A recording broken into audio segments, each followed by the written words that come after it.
All right. Well, people are being added to this right as I speak. Hello, everybody. My name is Matthew Wright-Simon. I've been invited by Greg and Cheryl from SRD to host what I hope is an excellent discussion. I've just been having a little preliminary chat with SRD and our panelists. As it says on screen, my name is Matthew Wright-Simon, and you'll currently have your microphones off and video off as well. Just while a few people are getting involved, I just thought I'd mention, Greg has mentioned to me that there's been a little bit of, because we had a public holiday here in Australia and we bumped things forward from an original date of Saturday, it caused a couple of glitches with viewing of the video. So if you weren't able to view it prior to tonight due to that, apologies. It should be possible to circulate another link later. And I don't imagine we'll get into real, nitty-gritty details related to the film itself, because we have some fabulous presenters with us who work in those sectors and have their own perspectives, which also can be augmented by what you add to the chat. So if you haven't set up your screen yet to show the chat on side, I'm presuming a degree of familiarity, please do, and feel free to pop anything in there. We've kept it pretty open, so you can pop comments in there, pop in questions if they're prompted by any of our panelists. And also, if you just have a comment, I'll do my very best with the assistance of Selena, who's one of our presenters, who's going to help out a little bit, as well as Cheryl and Greg from SRD. So while people are coming online, and hello to you all, what I thought we'd do is just actually invite Greg Campbell to join us on screen and just fill us in a little bit on how this came together, and what it is that we're doing tonight. So Greg, could you flick your video and audio on and say g'day to the assembled, and you too, Cheryl. Hi everyone. Hello, good evening. Thanks for joining with us. Yeah, the SRD is always looking out for interesting projects and developments that are going to advance the concept of responsible design. And this one has been put together by the story of Stuff people in the US. So strangely enough, it has got a bit of a US focus. But aside from that, they've done a pretty good job. I hope everyone's got the opportunity to see it, but we had a bit of an issue with some links, but we should be able to see it later, as Matthew mentioned. The SRD exists to promote responsible design and the practice of responsible design thinking, development and implementation. Essentially quite a simple concept of putting these things in the core component, as a core component of all things that we produce and create, and literally problems will actually start resolving themselves. So we know that there's lots of alternate business corporations, politicians, etc., with intentions for their own end, and some of what we're doing is trying to help compensate for that. We think that the greater the collective is that's working towards positive change, the more success we'll have. So I was just going to welcome to country before we do start, and to say that we do acknowledge the traditional owners of country throughout Australia and pay our respects to all leaders, past, present and emerging. And we hope that this is an insightful and interesting production for people to get a lot of information and to transfer and to exchange lots of good ideas. So let's begin, I guess. Yeah, I did have a few little housekeeping things. First is that there is a survey that we'll be distributing later about the movie. It's only a short one and it's optional. And there's a few links for SRD that I'll just pop through in the chat. And later there's some more links that we've got that are very current, including an interview with Malcolm Turnbull tomorrow night. That should be definitely worth watching, and other items too. Over to you, Matt. All right, thank you very much, and thank you for that acknowledgement of country as well, Cheryl. I'm speaking to you from Kaurna country in Adelaide Plains. It's really interesting that this is being hosted by a design network. I myself have worked in the design sector for all of this millennium, and it's been fascinating to see how things have and haven't changed. And I know someone who's kind of written a book about this type of thing, which is really my way of just opening up, because I'm really curious to find out what Robert Crocker from the University of South Australia has to say. And Robert's Deputy Director of the China-Australia Centre for Sustainable Development and also an SRD member. And he wrote a book called Somebody Else's Problem, which is very much about this sort of thing. So, Robert, first of all, g'day and good evening, I should say, and welcome to the chat. And I just wondered, did you have anything you wanted to say that perhaps connects the story of plastic to what you found with your book and the exhibitions and the work that you do? Thanks very much, Matthew. Well, I think plastic is, in a way, symbolic, and the content, one of the main contents of our consumer culture. So we're totally dependent on it in every sphere of life. And so in a sense, extracting ourselves from this dependence, changing the relationships involved in the making of it, the distribution of it, the use of it, the wastage that comes from it, in a way sums up almost everything that we're trying to do in the environmental field, all of us, whether it's climate change or, it is so deeply embedded in a systems point of view in every area of life. So when people say, let's just do away with plastics, it's extremely difficult, but it's certainly very, very important to make this problem more transparent so that ordinary people can understand the depth of the problem. I remember not too long ago having to introduce Albatross, the film about plastic in seabirds in the remote Pacific. And it's heartbreaking stuff.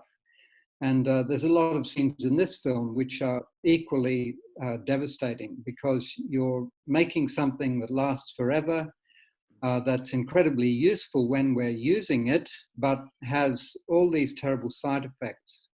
And it can be very depressing because our dependence is very, very deep, but we can turn it around if there's a will, if there's a vision for alternatives, and if we are really committed to change. And I think that's why, in a sense, it depends to a great extent on government and corporations and consumers working together to fix this problem. So anyway, that's my take on it. Yeah, it's really interesting. In our little pre-chat, we were talking about all of those different stages of the process as they set them out in the documentary, and Selena had some great comments around this as well. And there's quite a lot around the disposal and recycling side of things, and quite a bit around the manufacture. And obviously it was long enough as a documentary, but the consumer part of it, of course, where each of us can have a role. So obviously it's a systemic and indeed a wicked problem. So it's requiring all of us to be creative around this. And speaking of creative, I know I'm recognising some names in our group. Hello, everybody, as you're just joining us. Please, the chat is open. Please pop any links in there, any questions, any comments you might have from any of our, with regard to anything from our presenters, anything that's spoken to you from the story of plastic, because this really is, although it's a hosted discussion, we're really keen that our chat stream is a juicy selection of all sorts of things, whether or not we get to each topic on there, because I think there's a lot of knowledge and wisdom, sitting at home or standing, if you have one of those desks. So what I might do as well is actually, Selena, just invite you just with that comment in particular regarding that manufacturing chain, supply chain, value chain, what it might be called. And Robert, if you could pop your video off, that would be great, as lovely as it is looking at your face. And Selena, you're with UNSW as a lecturer, senior lecturer in design and art. And design has already been mentioned. So I'd just be interested in some commentary from you regarding the role that you see with design, and in particular product or industrial design, but also just some general reflections on the story of plastic and just what you'd like to share with the group. So take it away, Selena. Sure, thanks. Well, I teach sustainability to undergraduates and postgraduates, and they're all wanting to pursue different design practices, from architecture, engineering to industrial design. And what I say to them when we look at generally at sustainability is that they have the role to be waste minimizers, and they need to make conscious decisions for consumers before consumers make conscious decisions for themselves. And I suppose that bears out of my own personal experience of spending most of the second half of the 1990s working in Asia, setting up manufacturing plants with large corporate global organizations that wanted more sustainable manufacturing. So they wanted to look at particularly around the social impact on communities of building manufacturing facilities, and then also minimizing the waste streams. And so how can, I suppose the question is, like, as a designer, you need to make sure that you're continually in the loop of new technologies, looking for better alternatives, understanding ways to minimize the use or eradicate the use of what we call, I think they looked at a lot of plastics that are the laminated plastics that you just cannot do anything with. And we call them monstrous hybrids. They're hybrid products that cannot be broken down into any usable constituent parts. So I suppose that's the call to action I have for everyone here. Is how can you avoid any of these monstrous hybrids? That's plastics with plastics, or plastics with metal, or plastics with any other material. And now I take a lot of what we call mobility courses. So we take our students to countries that are having problems with plastic issues, and we work with local circular economy social entrepreneurs who are looking to build businesses around removal of waste. So we spent time in Palau and Kiribati, Indonesia, Singapore, number of different countries. And the most recent, Myanmar, fascinated me that there were a number of communities which have just decided that they will not have any plastic products in their community. And they're all communities run by female collectives. And they've just said, no, there will be no plastic products coming into our store, and they look for alternatives. And it's been we talk about leadership. It's a really great example of leadership saying, taking control and saying, no, we will not have that damaging our environment.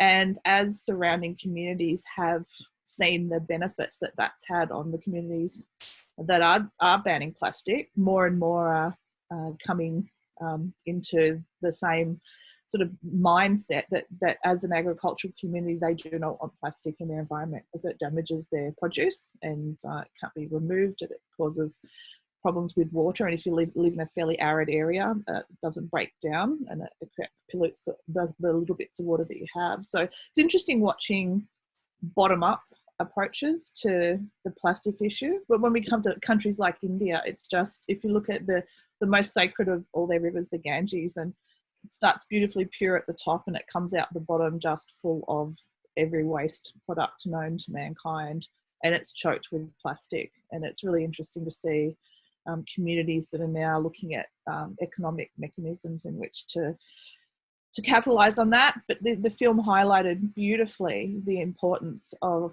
understanding that not everything that's plastic that can be recycled is recycled, and how do we find more effective and efficient ways to deal with these issues.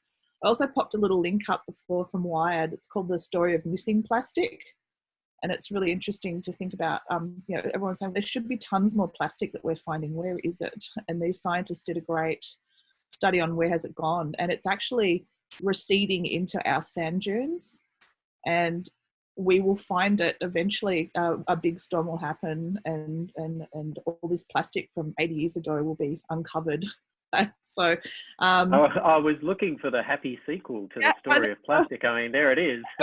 Yeah. So you know, when we have these big weather events due to climate change, it will unleash more and more plastic than we sort of are currently seeing in the environment now. So it's a long-term difficult problem for us to address. It's really great hearing about the community leadership and just how that grassroots approach has changed things. And certainly anything that you can share perhaps after this evening's session would be fabulous, because what I was looking for with the story of plastic is I was actually looking for some more optimistic elements and you know, some of this applied ingenuity. Okay, well that's great, and thank you, Selena. That was fabulous. And I might just because what I'd like to do, just for addressing everybody here, is really keen. We've got a couple of people looking at the chat, so please pop some questions on there, because each of our presenters will just have a few minutes to sort of give their perspective and just sort of speak to their own experience, and then we can sort of bring in a few more questions. So I've got plenty, but I'm really curious about your own.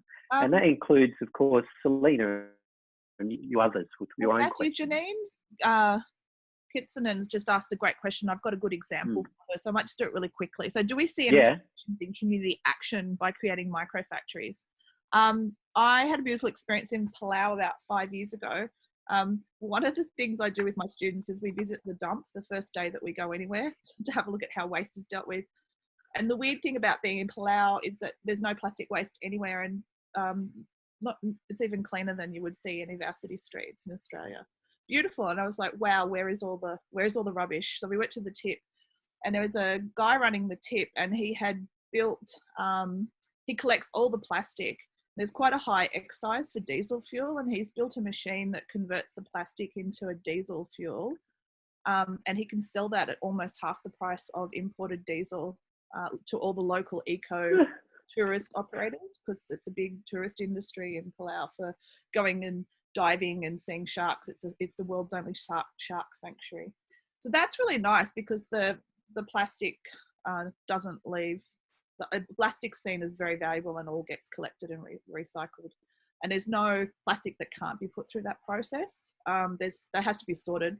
But he's also built a massive biodigester, and some of the biodiesel, not biodiesel, some of the diesel from the plastic powers this biodigester that takes all of the food waste and garden waste from across the island group and then turns it into compost, and it's all sold back to the hotels. So the tip that used to have 2 employees now has 90 employees, and they're getting rid of that waste. The additional diesel is used to power 4 glass furnaces, and have a glass artist in residence who has taught all the kids from the local deaf school how to blow glass.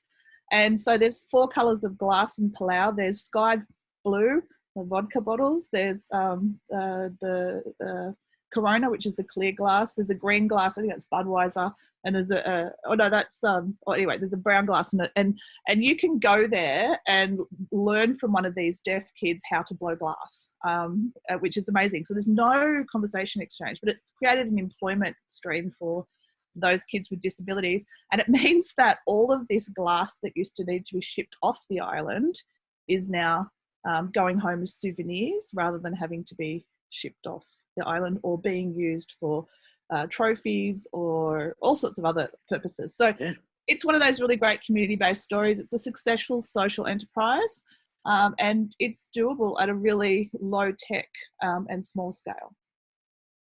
Fabulous. Thank you, Selena. And I think, Susan, you put a question similarly about that, and I'm interested to know if actually any programs. So Susan was asking with these zero waste programs and so forth, are there any happening in Australia? So I'm actually going to throw to you, Cameron, You work at, you're the managing director at, I'm just letting you know what you do just in case you'd forgotten because it's Sunday, you know. So at the Sydney Sustainability Centre, and you're vice president of the Sustainable Event Alliance. And of course, the events industry's been transformed by this pandemic. So just on the Australian experience, I'm interested in your perspectives, or if there's anything that Robert, Cameron, or Greg or Cheryl have mentioned that you wanted to add to. Sure, thank you, Matthew, and thank you, Greg and Cheryl, for inviting me to be part of here tonight, and thanks everybody. Yes, look, I guess I'd like to start off with saying that I thought that the movie was excellent, and I was pleased with the way that it was presented, because the key things for me are that it shows that and emphasises that plastic is a new problem. It's very easy for us to act like plastic is something that we can't do without, as if it was glass or metal, for example, which are substances, materials that we've been using, you know, for thousands of years. So plastic is a very new arrival on the scene. And so there were things that we were doing and materials and approaches that we were using before plastic came along. And so whilst I absolutely agree with the statement that plastics is a wicked problem, I think that we just have to look back to times gone by to help us to identify some of the solutions, which is replacing the uses of plastic. And I think that's quite a challenging exercise to different people to understand why plastics is so important, because despite us all no doubt thinking that plastics here are a problem, I'm sure that we all agree that plastic is an amazing product that has incredible and useful properties that is why it's so popular. The problem is that we just don't know how to get rid of it, and we haven't planned for its use. We haven't designed for its use and for its natural degradation in the design process, which is why SRD is such an important organisation to be looking at this problem.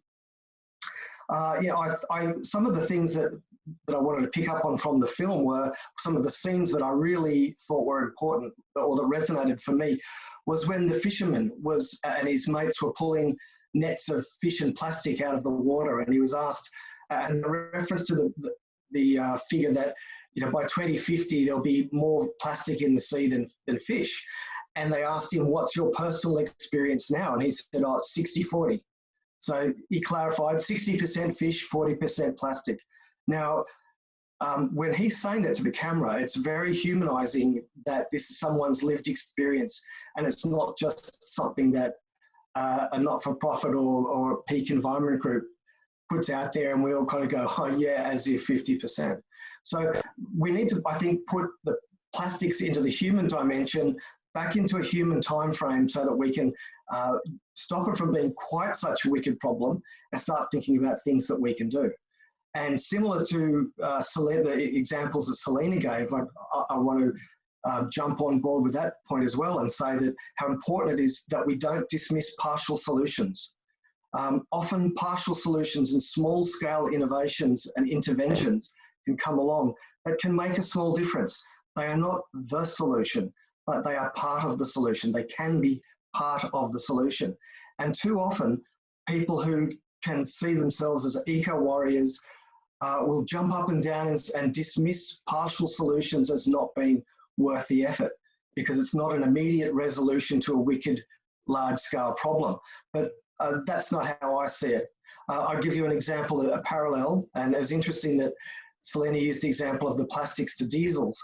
If you look at biodiesel, when biodiesel started becoming a popular new area, say in the early 2000s, certainly I was an early adopter on that because I didn't think it was going to solve all the problems, but I was shocked at how some people would be so dismissive of it because biodiesel wasn't going to solve all of the world's transport emission problems.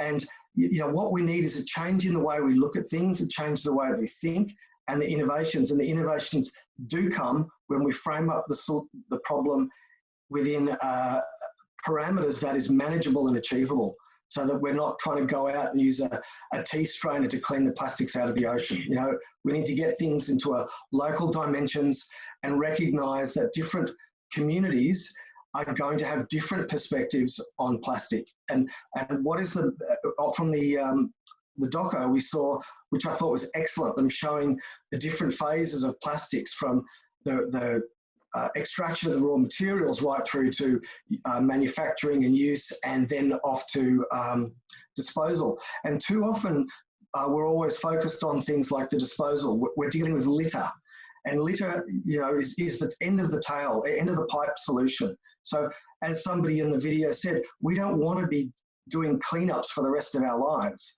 but we'll have to be doing it for a while. But in the meantime, we need to work out where we can be effective and roll it out. And I'll be happy to tell you some things that are happening around the events industry when the moment's right. Okay, great.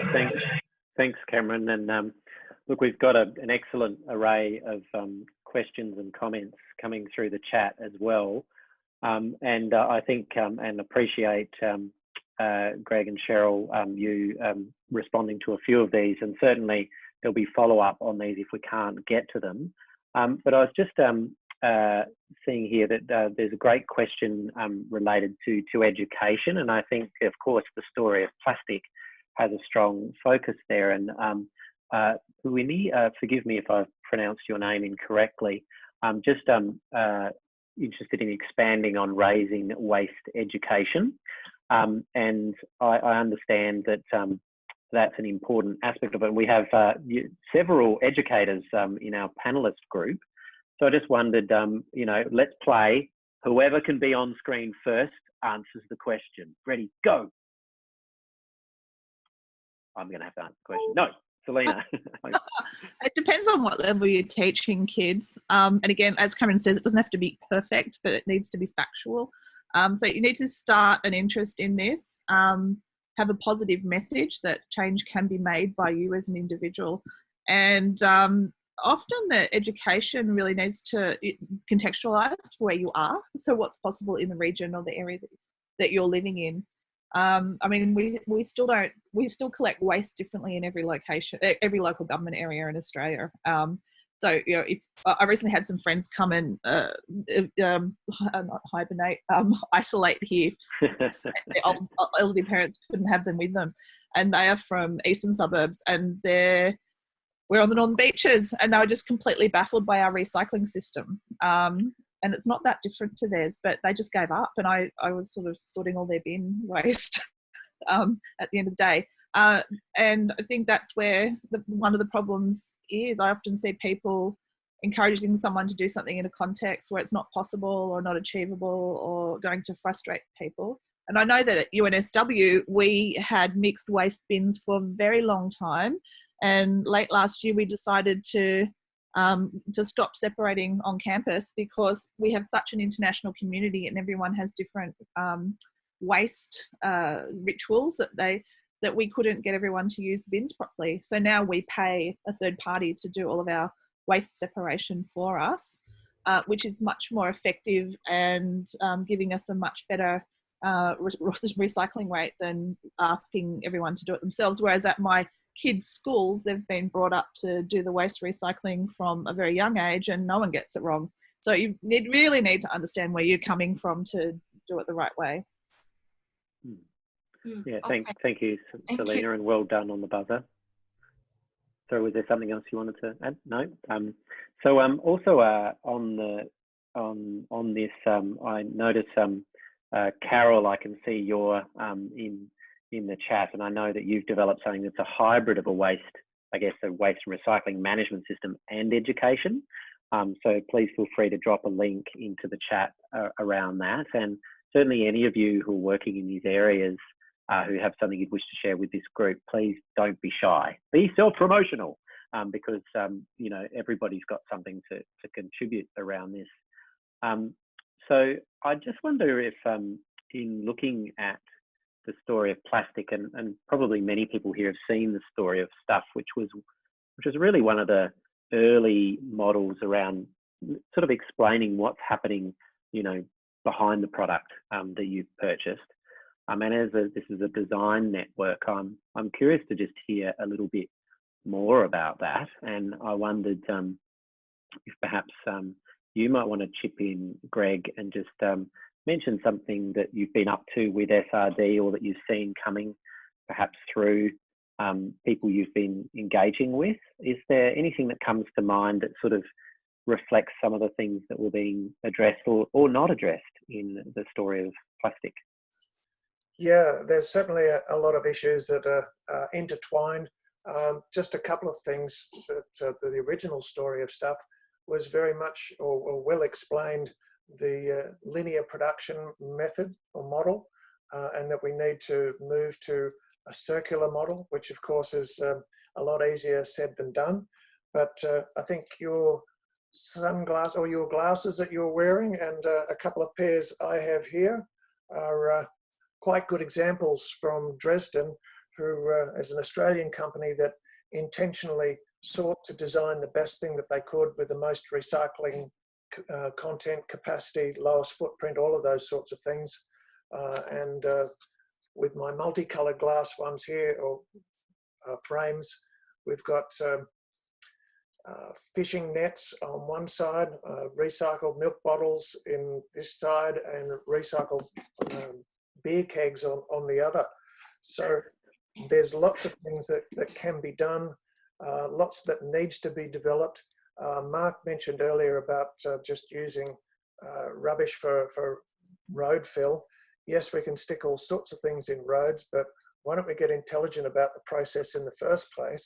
We obviously have to reduce all of the toxic stuff that can't be recycled as much as possible, and develop and encourage, promote, tax, whatever we have to do to get all the good stuff happening that we can reuse, recycle, reappropriate, and upscale. So, should I mention that now? Yeah. Just one thing I'll show there. Let's see, it's here. This is a product called Grow 5 Expandals. I've got that listed on the SRD Pro page, and it's been again designed from the ground up to be a product that has the capacity to have 5 different settings. So it goes from very small right through to large. This even fits my foot, which is massive. And the concept is, instead of a shoe lasting a child 1 year, it can actually last them up to 5 years, even more. So it's tried to be made that way. It may not have all of the best materials in there, but it's certainly best fit for purpose that they could design. So it's really a product that's designed to tick all the boxes, and they don't sell them cheap, but the profits actually go into sending these to needy people in Africa and other countries. So SRD Pro is something I'll mention later, and there's lots more potential to grow that as well. There was also a thing about the design, Matt, in terms of, from that movie, getting this feeling of a sense of guilt being thrown by the fossil fuel companies onto the population, the general population. A lot of the comments coming through on the chat are about this sort of thing. What can we do? How can we action things?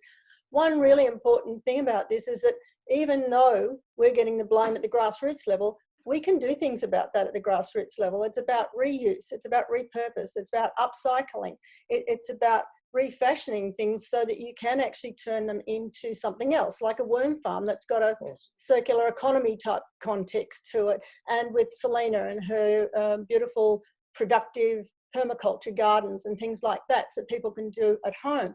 But also beyond that, the political aspect. We need to be pushing our councils, our local members, our federal members. We need to be throwing it back to them and saying, you need to be looking after us, for our kids, for our grandkids, for the future.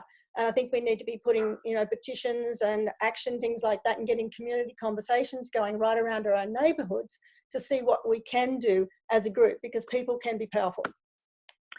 Yeah, absolutely. Thank you, Cheryl. And I think one of the things I find very motivating as well is the good old FOMO, fear of missing out factor. Is, when I heard about those communities that Selena was talking about, I was thinking, well, geez, I really want that in my neighbourhood. I want that in my community. And you can advocate for that to happen. Here, sometimes you need a few more permissions and so on. But it's amazing what political operatives will want to take credit for once things start to work. There's such great stuff happening on the chat, by the way, and I know that's sort of part of all of this, and we don't have to cover off everything, but it's great to see that a few people are mentioning some of the things that they're doing around education. And Jennifer, you mentioned you've also been involved in partnering with Dresden. I wonder how many people are actually wearing Dresdens. I can't see. But part of what I think is wonderful with what they do, and maybe Cameron or Robert, you have a perspective on this, is they've made the customer experience really pleasant. You know, they're a great company to deal with. They tell their story well. The price is cheap. They've got a social enterprise operating and providing, you know, healthcare in remote communities, and really very cleverly linking those things. But perhaps Robert, you're looking appropriately thoughtful in your non-Dresden glasses. Did you want to say anything about this? These are 1950s, actually, so I did better than you even. So, well, they'd be rose-coloured then, wouldn't they? Yeah, no, I just wanted to raise the point about the economics of it. I mean, as Cameron was saying, plastics was introduced as a substitute material, you know, and the problem is by reducing prices over time, you reduce the margins of the people making all this crap, all the plastic, and as a result, they're obligated in their business model to produce more and more and more, and this becomes critical in the throwaway kind of area, you know, in food, in packaging. So changing the economics is, to me, absolutely central to our solution. I take everyone's point that local, if you like, the really creative stuff that's happening with companies like Dresden is fantastic. You know, designers can get involved at any point, you know, in the micro, the macro, but it's the economics of it is something that really needs to change, and that's where government can really make an impact. So my understanding is that banning nuisance plastics, banning throwaways is really essential. And South Australia has actually taken a real lead in this over many years in a number of areas. And I think the circular economy initiatives that we're beginning to see are very, very promising because, you know, one of the things actually I just want to say also is if you look at this film and those tiny little sachets that, you know, if you go to Bali, you see them floating down next to the rice paddies, you know, those little sachets they're produced because people can't afford the larger bottles that the tourists can. You know, you find little packets of water, you know, because that's all they can afford. And this is one of the problems, that all the business models are built around packaging, built around throwaway, built around cheap. You know, rolling this back will take a generation probably, but we have to start somewhere. We have to start with these interesting little niche innovations which designers can get involved with, and that's to me very, very heartening. You know. Okay. And I think those inequities are created and exploited by the same people who are, you know, creating things like plastic. Selena, you've popped your screen on. Did you want to? Oh, Robert just reminded me of one of the big challenges Bali has, which is 80% of the waste that turns up in Bali isn't their waste. It comes from around about, and it was quite. I mean, one of the things that annoyed me about the film was that they had people speaking Indonesian and they'd say foreign language, but yeah, we were definitely pick where we were, and it's because the Malaysian and the Indonesian governments are loath to stop plastic production because they both have active oil industries. And they earn a huge amount of revenue from the oil sector. So they don't want to tax plastics or stop plastic production because they will lose income doing it. So I think this is one of the big challenges that we have globally, is to not allow governments to be making money from really harmful, globally harmful activities. I don't know how we make that happen in that context. It's beyond my area, but we need some international lawyers and some environmental lawyers to look at ways of stopping this. And then I just wanted to add one really cool thing to the Dresden thing. I just put mine on. What I love most about it is their manufacturing process. So one of the most wasteful things is starting up your machine and stopping your machine because all the plastic needs to be chucked out between colours. But if you notice, they will actually use every part, every piece that's been developed. So if they're changing from blue to clear, all of the different tones between still become parts of the product. They don't get thrown out. And anything that's deformed goes back into the grind mix. So there's zero plastic waste in their manufacturing, which is, it doesn't happen anywhere else. It's quite admirable. And Selena, one of the things that works really well with a lot of the circular economy products is that they are looking at, well, how can they be a lot more competitive? And they have a lot more control over the system. And this is, of course, as Robert says, it's not an easy thing to develop a circular economy, and there are different sizes, of course, depending upon the number of participants and so on. But it can be very economically effective. I'm just looking over at the chat as well, and I just encourage any of our panelists, if you did want to chip something in to this. One of the things I'd like to just expand on a little bit is this, you know, perhaps just a bit of an explanation of circular economy for those people who've joined us who aren't perhaps as familiar with that term, and maybe again an Australian example, or perhaps something that you've seen is very effective that perhaps addresses some of the issues raised in the film. Cameron, you've got your screen on. Is this something you'd like to say something about?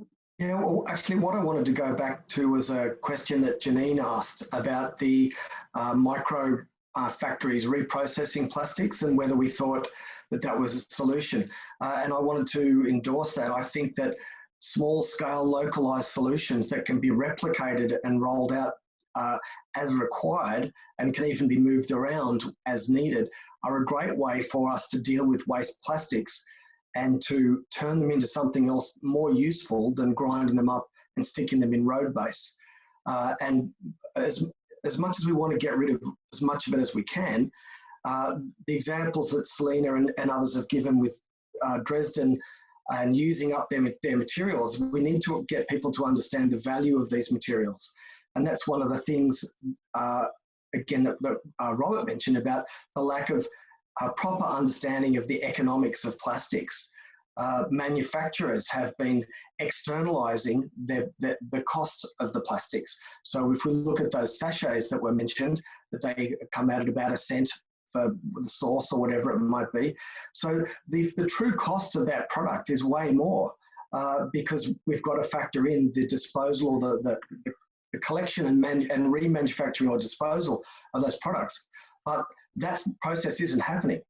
The community and the environment are paying that cost and will continue to pay that cost. So that's where one of the areas that I think we need as a community to try to get a common voice about that, that continued responsibility for manufacturers of the packaging that they are using.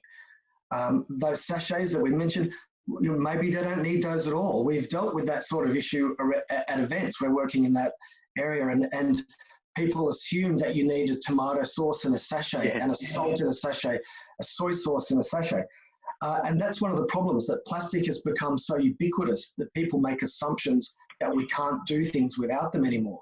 But it's when we look to our values and what do we really want to achieve and start trying to work out a process or solutions to that problem rather than just throwing our hands in the air, we can start to find ways that we can address that in the scope of the events through the process of setting waste targets and including guidelines for vendors at the events that they are not allowed to bring single-use plastics to those events anymore, that there is an environmental bond that they will pay and they will be charged, they will be shut down, they'll lose money, they won't be allowed to operate at that event, and they'll also lose their environmental bond. So it's going to cost them money to break the local site regulations that we put out there. And that's been an interesting journey. It's accepted now. It's amazing how easily that was introduced, considering how long event managers, including local councils and others, resisted that because they thought it wouldn't be accepted,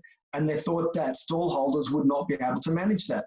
But of course they could, and they did, and it happened overnight virtually. So I think it's important for us to challenge our assumptions about what is possible and what is not. And we come back to Jane's question in the microprocessors. Well, yes, I mean, I'd love to get one of those here at Sydney Sustainability Centre so that people in the local area, instead of chucking their, I mean, we get a lot of people bringing stuff to us to be part of the TerraCycle programs and things like that. And it's when people start looking at and separating down their waste streams down to that level of granularity. It's like, so these are, some of them might be products that we would rather than not use, but it's better that they pull like a coffee capsule, but it's better that they pull them out and pull them together so that we can actually look at reusing that material. When it's mixed in through the whole waste stream, it's a problem, not any kind of solution. And so I think that those little micro processing plants would be great to be able to go out to schools, to community events, and for people, or into the local, you know, the local shopping mall or the town square, and people to be able to bring their bags of different plastics in and learn about grinding it up and making a lampshade. It doesn't matter if it's not a huge part of the solution. What is important is we're making people think that there's more steps in the process and there's more opportunities to exercise a discretion in our decisions and our choices. Yes, fantastic stuff, Cameron. And if anyone does have access to somebody who can bring some of that into Cameron's world, please do. Just through that, and Cheryl, I'll get to you in a moment. I dropped an image into the chat around donut economics, and we're talking circular economy, and there are some aspects of donut economics which is actually being considered realistically in the EU that does you know, address this ridiculous idea of externalities. But Cheryl, what did you want to add to the conversation? We've got 15 minutes left, by the way, everyone. It was just a really, really good example of this. By two sisters, Jane and Ashley Morris, in the Gold Coast in Ocean Street. They had a business. They set up a business called the Circular Experiment, and they actually started by picking up cigarette butts all along the street, and they got so many of them. They actually picked them up and they actually wrote them down, and they recycled the contents of them. They did a whole lot of stuff, and then with their businesses, they went round with their concept. They went round to all of the cafes. They got the ground coffee beans. They recycled them. They got inks for their local printers. Came out of some of these products to help them to bring everything to a total circular economy for 35 businesses. And I think it's, you know, should be looked at by other people from a ground up process. So some of the products they were making were composting residuals for gardening, obviously, but quite a creative usage of a lot of the things that they were doing, as well as getting a whole strip of several blocks involved in the Gold Coast. Apparently it went that well that it was actually self-replicating, and other places were saying, yeah, we want to do this too. So some interesting. Absolutely. That's great, and I'm seeing the chat's wonderful as well as what the sort of thing that you're saying. There's all these lovely things sprouting up in the chat, and it's interesting seeing around this life cycle cost. And I was just thinking with what you were talking about, Cheryl and Greg, there's this life cycle opportunity that, you know, is so wonderful that just needs to be better known. Absolutely. People understanding that, you know, we're not paying the true cost of a lot of these things, but it's showing the alternative, which is often so much more powerful.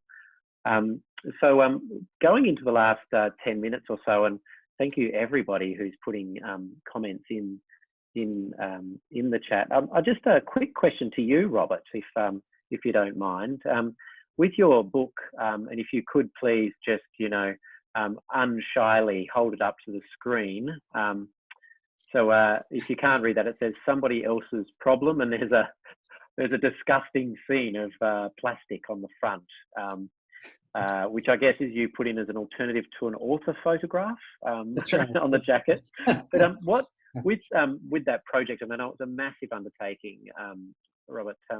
What sort of responses have you had from people, you know, in respect to that book? And is there anything that you'd like to share just broadly with this group, and I'm sure you've been watching the chat as well, that perhaps helps to start bring together the sort of things that we're talking about the waste problem, talking about the disparities between blaming consumers and all of the sort of interference that's been run by the vested interests. And we've looked into economics and so forth, and these wonderful models that seem scalable. But Robert, with what you're talking about with somebody else's problem, what's really sort of resonated for people, do you think, in looking through that book? And I have my own copy. What could you share with the group here regarding that? Well, I think, sorry, I've got an unruly puppy attacking my arm as I speak. But, I just wanted to say, that in a way there are three sort of main aspects to this. One is the rolling back of the dependence that we now have on plastics, and on a kind of a economics that Cameron very eloquently highlighted, where there's a sort of a tendency to externalize environmental costs right throughout the value chain in most products.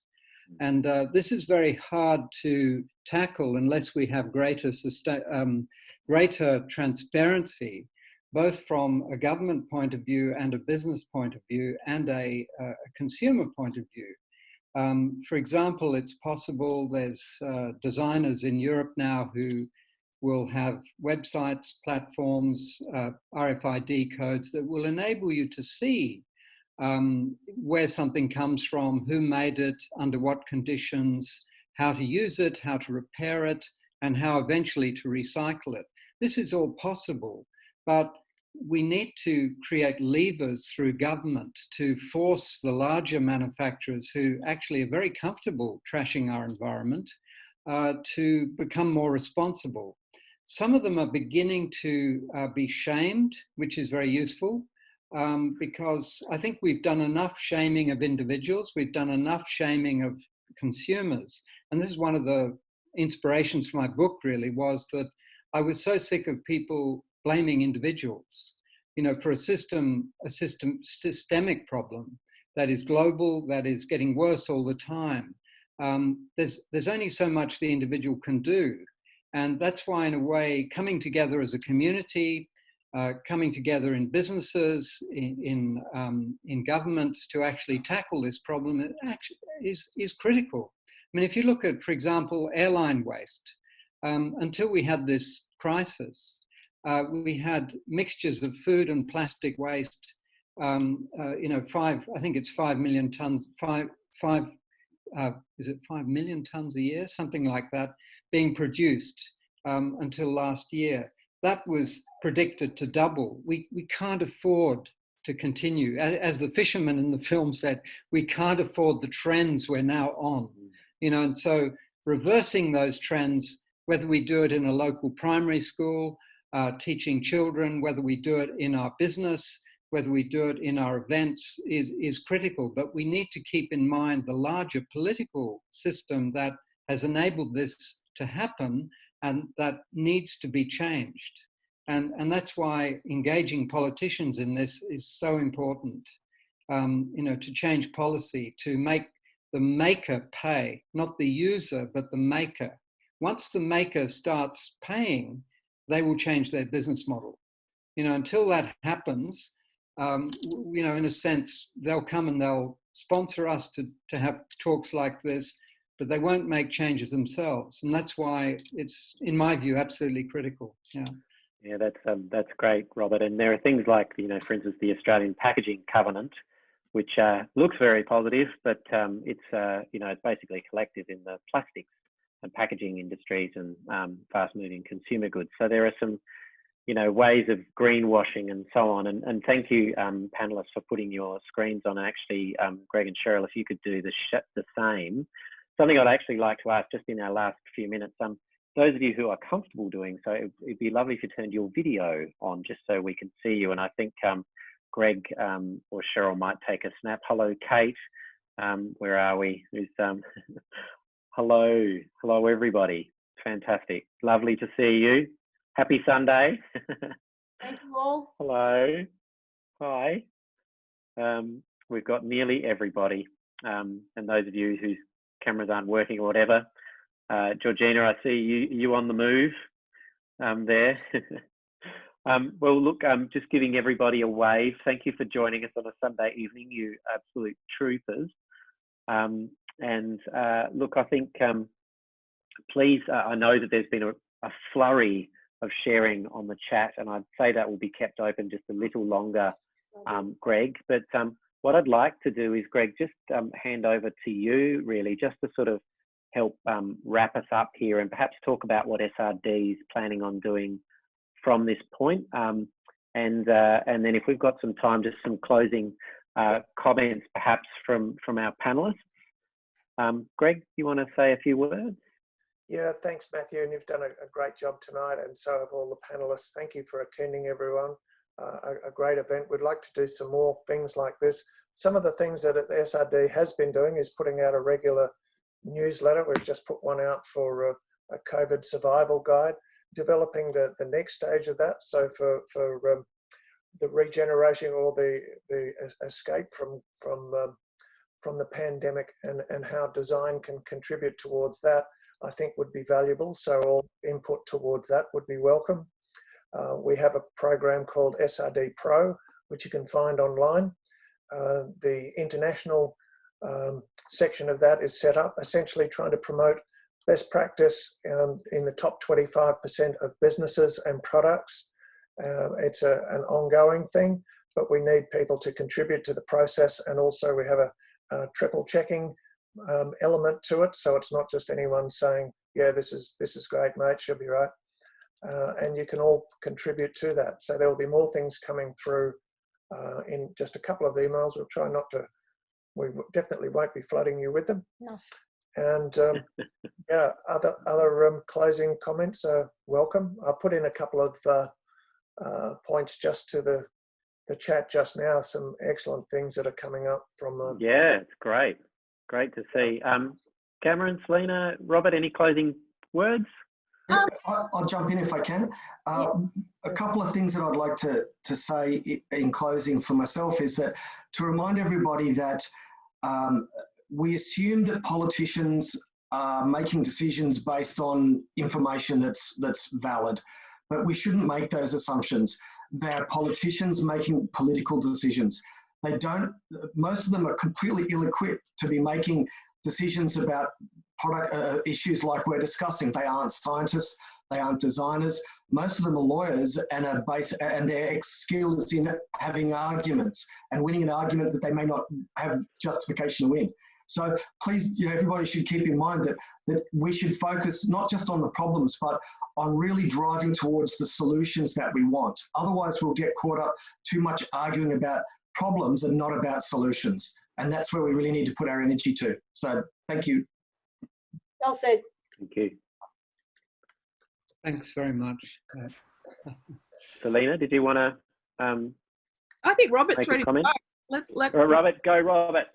Oh, actually, I didn't really have much more to say, but I think the circular economy... Well, the circular economy is a much more revolutionary idea than most people imagine.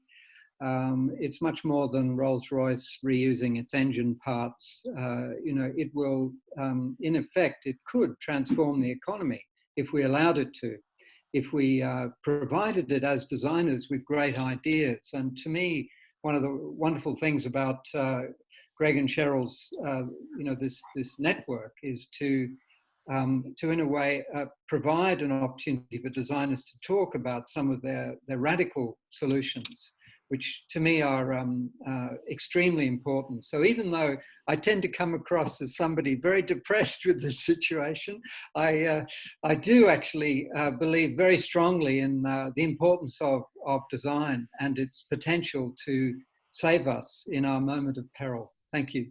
Thank you. Thanks. I just summing up, I think we could take a leaf out of our Pacific Island neighbours. They're really at the front of, bearing the front of all of these poor decisions that we've been making in a Western context. and their governments are saying we've had enough. So I was a meeting at Coca-Cola, and they were telling me how perplexed they were that Coca-Cola said, we don't see you as, the Vanuatuan government said, we don't see you as a beverage producer, we see you as a manufacturer of waste. And more companies need to hear the reality of the fact that at the end of the day, the only lasting impact you have on this planet is the waste that you provide. So what are you going to do about it? And I think one of the things we need to do as consumers is push our governments to change our packaging laws, because they were mostly written in the 50s. They're based on 50s technology, and we have come a long way since then. We've got a lot of good alternative products. But we've got a lot of the large companies not wanting to innovate because it's very comfortable, because they don't have to within the current framework of what they're working. So we need to keep everyone on their toes. We're probably more engaged than most, so we need to go and spread the word amongst our communities to move forward. And I think we can solve this problem. I think we're very close, as they say in the movie, to all the right alternatives. Plastic was an alternative to a whole lot of things, and now we need to find an alternative plastic. Don't forget that we used to run motor cars off whale oil, and then we realised that whales weren't going to be able to sustain street lights and cars forever. And then we took over and did petrol, and now we're looking at solar and electric and other renewable options. We can do that for plastics as well. Of course. Fantastic. Thanks, Selena. And Greg, did you just want to close us out? I'll say bye-bye, everybody. 22. Yeah, What's thanks next? for turning up, everyone. And I'm not sure we did cover alternate materials very much, but for plastics, there's all sorts of them, from hemp plastics to PLA and all sorts of other ones that are being developed. There's no easy solutions for any of these. Who was it that said today that I heard I liked? It said no silver bullets, but there's plenty of silver buckshot. So get out there with your shotgun and make it happen. Thanks for attending, everyone. We'll follow up with a few links. We'd like to talk about this down the track as well, for a summary of what worked well and what we can do better. And yeah, any participation in SRD Pro is welcome. Membership and support for SRD is online. Just look for the join function. And thanks for attending. And thank you to all the people that turned up on our online, and hopefully we'll do more of these in the future. So thank you, Matt, for your role. That was fantastic. Thank you, Robert, for coming and joining us today, and Selena and Cameron. It's great to see you all and appreciate your time. And all the SRD members out there who I can see. Hi, Ma, and others too. Thank you. Thanks. Cheers for now. Okay. Thank you. Bye. See ya.